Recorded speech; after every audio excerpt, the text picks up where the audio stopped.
So about a year ago I made a video called I bought my wife a thickness planer for Christmas. That was kind of a play on words. It's for her little Etsy business. We've used that planer a whole ton, but in that video there's a lot of really great comments. Clearly I didn't really understand how to use a planer at the time. I've since gotten hours and hours on it. Know how to use it a little better. But there was a comment on that video from Kevin, and he had asked the question, have you ever thought about getting a drum sander for sanding your wife's signs? I hadn't. Drum sander. Drum sander. Today I bought a drum sander.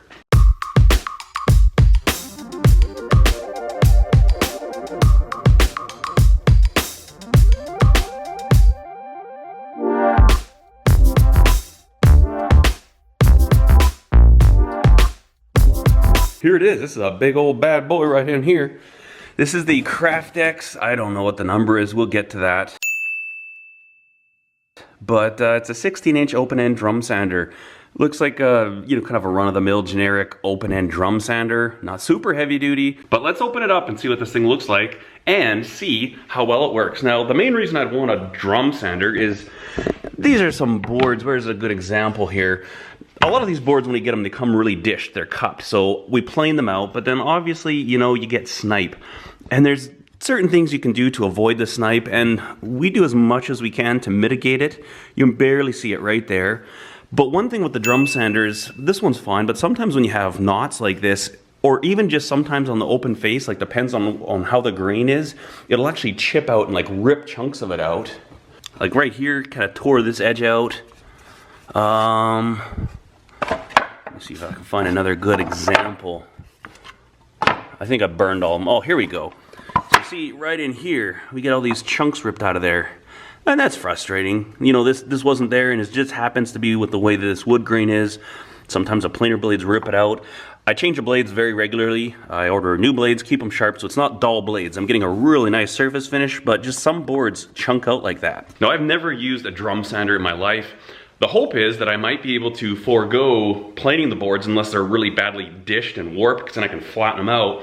But I'm hoping I might be able to just, instead of planing, use the drum sander. The other thing with planing is it leaves a lot of wood chips. On the weekends, we kind of do our planing on Saturdays, my boys and I.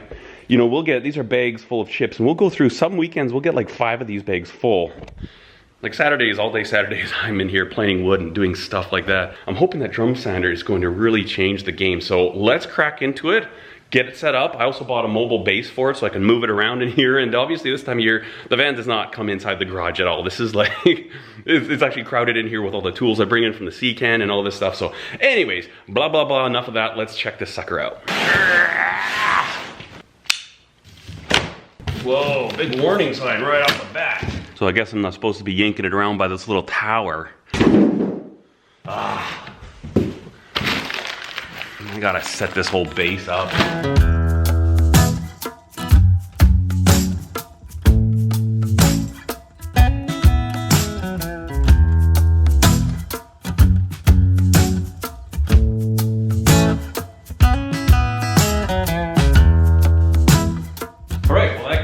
Base together. That was like worse than IKEA furniture, I think.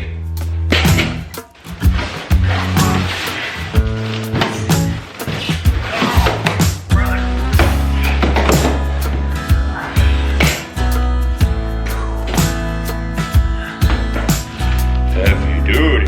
Gets the bolts in this thing.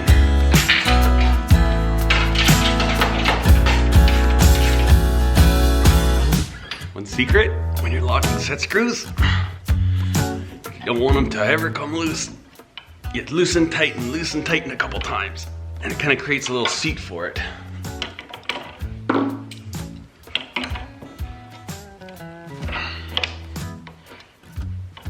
Okay, so what are we dealing with here? Essentially what we've got is we've got a little DC motor that powers this conveyor belt.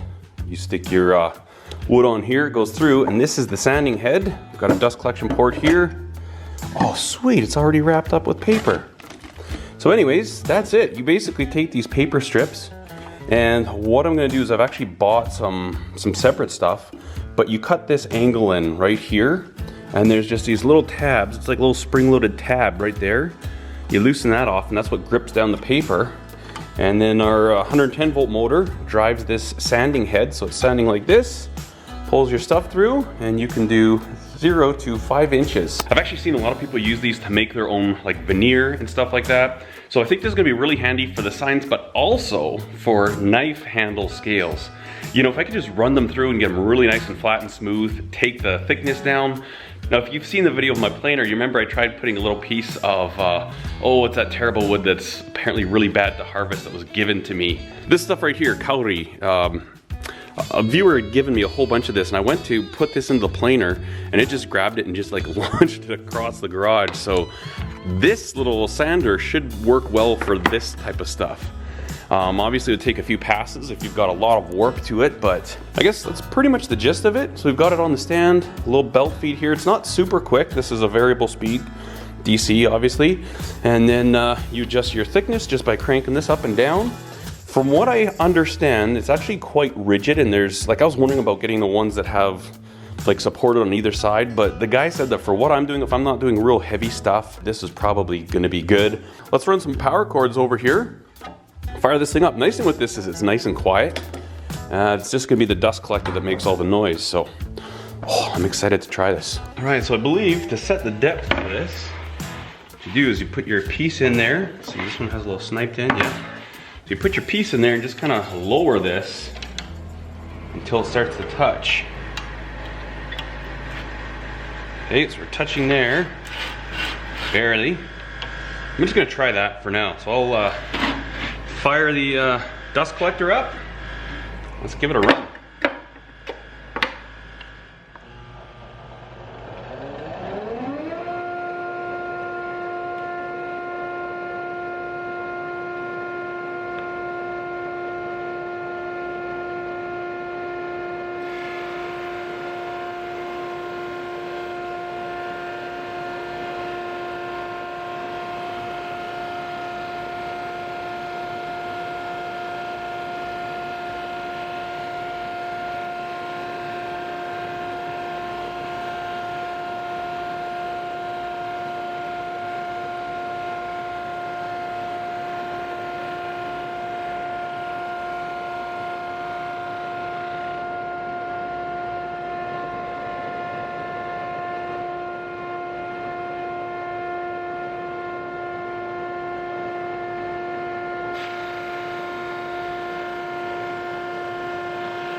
This is way too coarse, so I'm gonna take this one off. I'm gonna put a 220 on.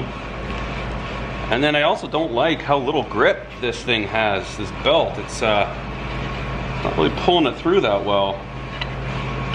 Much rougher finish than when I plane it, so obviously, I mean, I can't fault that. This looks like it's 80 grit. So I'm gonna swap the paper out and see if we can get some better results.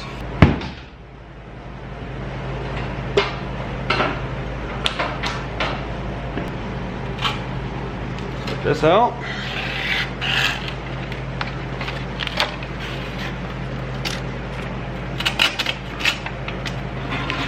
Yeah, it's 80 grit.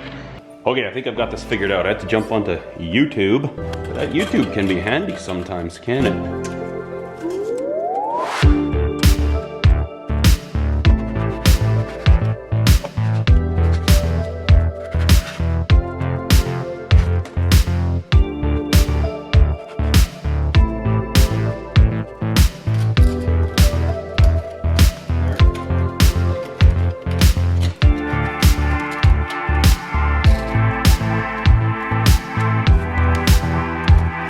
Let's see what that is.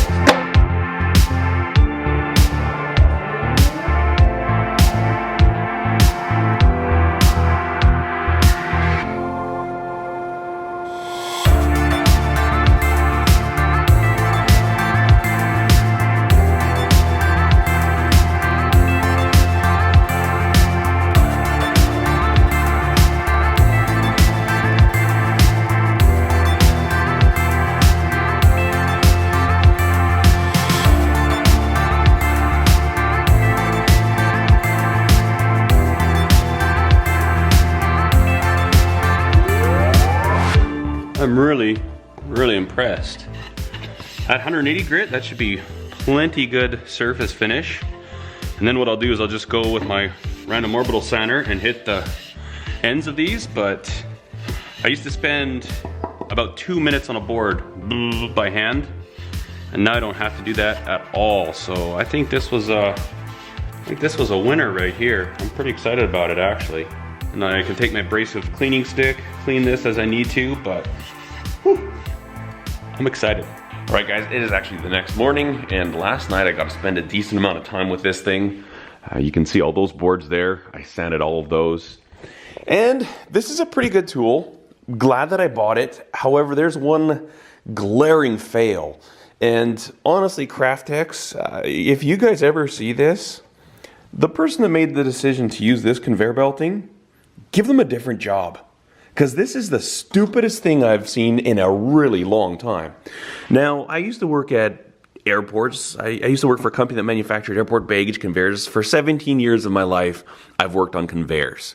I've seen almost every single type of conveyor belting out there. I know they come up with new stuff every year, but when it comes to the topic of conveyor belting, you better know a heck of a lot before you think that I'm wrong.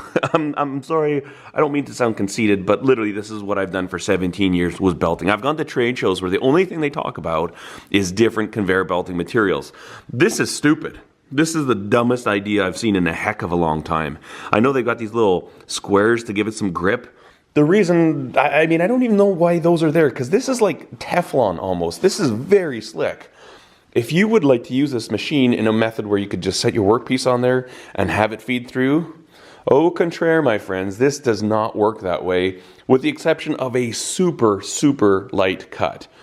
You know what, to do the sanding I need to do on these boards, I would have to run it through probably 20 times with the feed, with the type of cut where this thing would actually pull it through. You may have noticed in the footage I was holding it and pushing it and grabbing out the other side and pulling it. That's because I have to, because it's a stupid belt.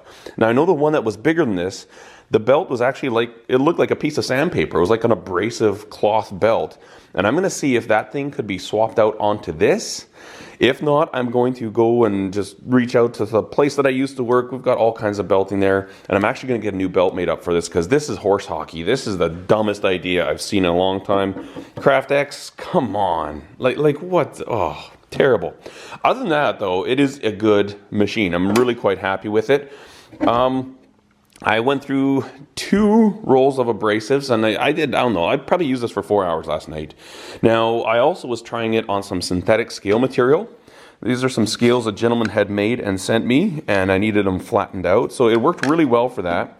The one thing is I got to this set right here, and this is like a linen micarta, and I don't know if this is a difference between the type of bonding agent that he used, but you'll notice that those green ones, they just gummed up this paper. A small drum like this, I don't know, just guessing, it looks like maybe a 5-inch diameter.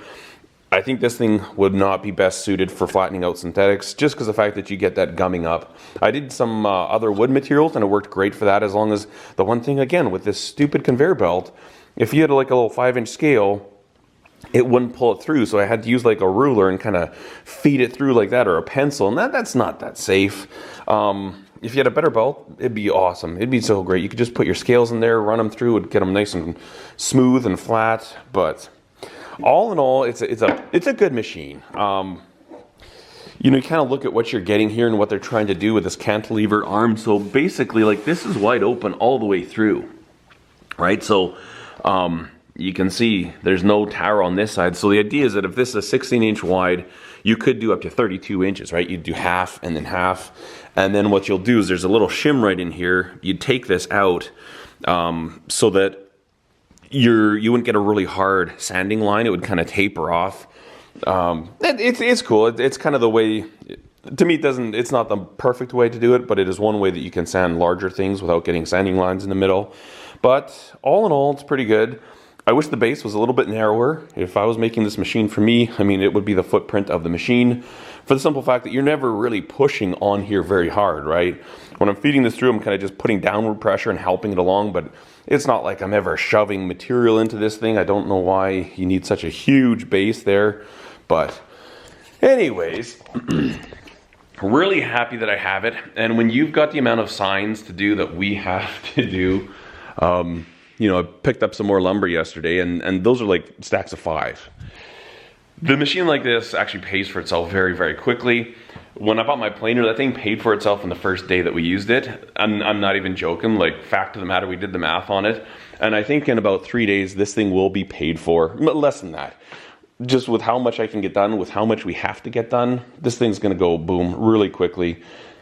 Decent tool, terrible conveyor belt, and there you have it. This is a tool I never ever imagined myself buying. If I was a hobby woodworker, I'm pretty sure I would never ever get this because it's too big. It takes too much room in the garage, and for the amount of time you would use it, I mean, I could sand for a couple hours on a random orbital sander, you know, a couple hours a week, and I still wouldn't want this. But I was doing a couple hours every single night, so this is definitely gonna be nice. Really nice not to get that vibration from the random orbital sander. I did 4 hours straight. I'm not joking, 4 hours without shutting my random orbital sander off. On Saturday, I was sanding till 11 o'clock at night, and I woke up in the middle of the night with a vibration, a tingly dingly in my hand. So yeah, definitely glad that I don't have to do that anymore because of this sucker. Anyways, I hope you enjoyed this edition of Tool Time Tuesday. Thank you so much for watching. Cheers.